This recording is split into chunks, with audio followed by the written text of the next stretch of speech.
to respond on behalf of my right honourable friend, the Prime Minister, who is currently attending the G20 Leaders Summit in Bali.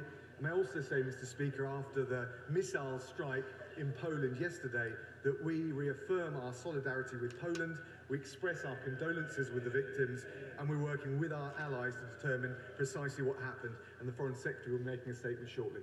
I bet. Mr. Speaker, could I begin by associating myself with the comments of the Deputy Prime Minister? I'm sure the whole House will want to reaffirm our complete support for Ukraine and for Poland in the face of Russian aggression. This is a very interesting PMQs, and Raab is going to fall straight into the trap, and of course there is no ethics advisor to get him out easily. When he had got the job in his first day, the Prime Minister promised, and I quote, integrity, professionalism and accountability. I assume the Deputy Prime Minister agrees with that promise and would expect all ministers to follow such principles. Therefore, does the Deputy Prime Minister also agree that in line with his promise, the Prime Minister should ensure that no minister who has a complaint of bullying upheld against them should continue to serve in his government? Can I thank the honourable gentleman and thank him for his shared solidarity on the issue in Poland. He's right to quote what the Prime Minister said, and I take it as an article of personal faith that we behave with absolute integrity and accountability.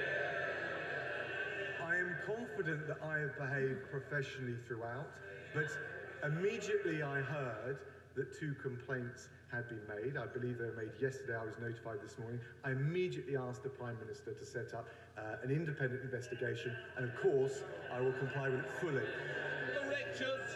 Angela Rayner will now take up the position that would otherwise be used by Keir Starmer, deputy opposite deputy in this case, and she is going to voice support for Poland, for NATO, for Ukraine, and is it what she's got to say sums up really where we are, that we have to have support for Ukraine, and we also have to, I think, really give Mr. Putin a way out of this situation, though I'm certainly not convinced that he was not responsible for the attack itself. That's my opinion. Thank you, Mr. Speaker. And can I share the Deputy Prime Minister's remarks regarding the Sikh community and, most importantly, about the incident in Poland last night? I know the whole House stands united in our support for the Ukrainian people and sends condolences for the tragic loss of life. And Britain has an unshakable commitment to NATO and our allies, including Poland. The government has rightly requested we establish the facts and avoid unhelpful speculation, so I understand that the Deputy Prime Minister might not be able to go further today.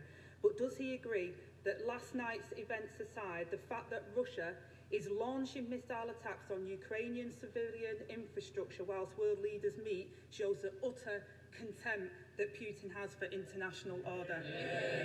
The Prime Minister. Can I thank the Right Honourable Lady? I entirely agree with what she said. On the whole, this was really quite a successful PMQs for Dominic Raab. It could have been hugely embarrassing, given the fact that he's been questioned now about whether or not he is a bully, and given the fact that he was opposite Angela Rayner. I think the last time he was there in June the 29th or something, wasn't he in a position where he was caught winking at the deputy leader of the opposition? I think winking was, yes, I think there was a wink.